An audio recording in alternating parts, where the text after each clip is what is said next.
So today I'm doing day 4 of the bootcamp, the coding bootcamp, which is for me life-changing and exciting because I finally get to take all the things I had learned over the years that kind of did not have any type of direction and finally have direction for it.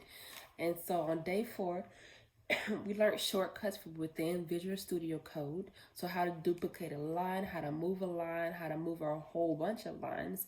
I'll tell you those. Make sure you place the cursor on the line that you want to move. You can hold Shift, Alt, and press the down arrow to move the code down, or press the up arrow to move the code upward. And you can move a whole line to another line by holding Alt or Option and pressing the move arrows up or down on your keyboard.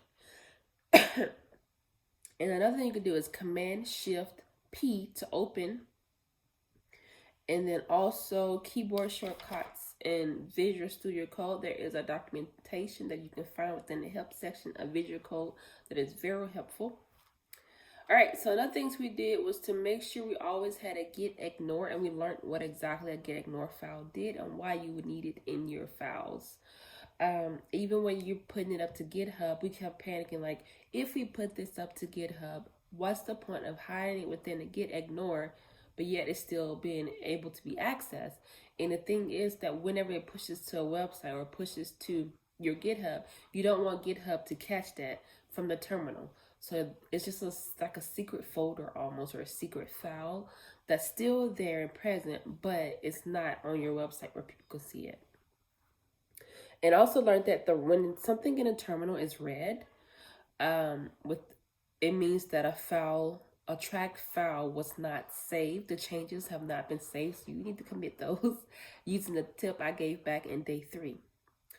Now, to do another commit, I'm going to do this again from day 3 just to go over it one more time so I can not only get it in my mind, but also help you, which is you do git add -- all, enter, Git Status, look at what you have up there. It's almost like doing ls, but it's a little bit more about just where you at. And then enter, Git Commit -m, add it, and then whatever you want to add, whatever commit you want to write there in between the 2 apostrophes. And then enter, and then Git Push Origin main.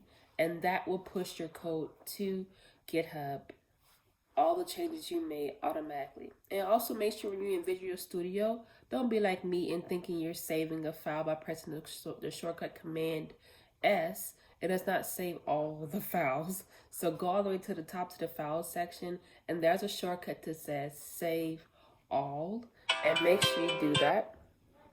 And then if you have a -u means upstream, which is pretty cool. I didn't know what that means. We did it a few times whenever we do our GitHub repository when we first created them. And you have to do -u, so that let us know what that was for. Now, Git Ignore contains paths and reference specific files, but does not include those, but lets GitHub know not to track them. And another trick, you can shorten your Git status to GS, which is pretty cool because it's less typing, less work for you, more about repetition.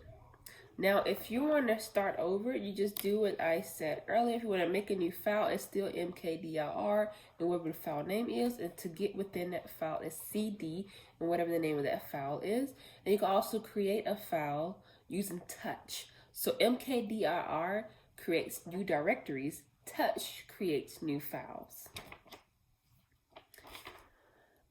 And let's see what else. I learned how to put images within my README within GitHub from Visual Studio Code. After committing my code to using Git Commit, you can make it go directly from your Visual Studio Code and using Git Commit to your GitHub, and it'll show up. So I was wondering how people did that. So I made a wireframe today in Figma, and I wanted that to show up in my README for that particular code on GitHub. And knowing to do that, I'll show it. My hair is not the best. This probably needs to be flipped. But that is how you do that. Hi, Ellie. What is this? Right here. It's like a submarine. Where they look through the hole.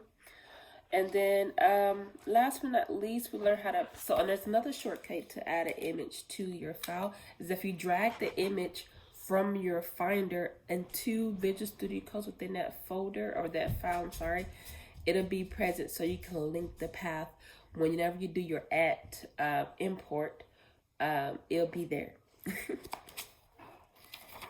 And that is all for day 3. We pretty much worked more and more on the client's website for his aquarium.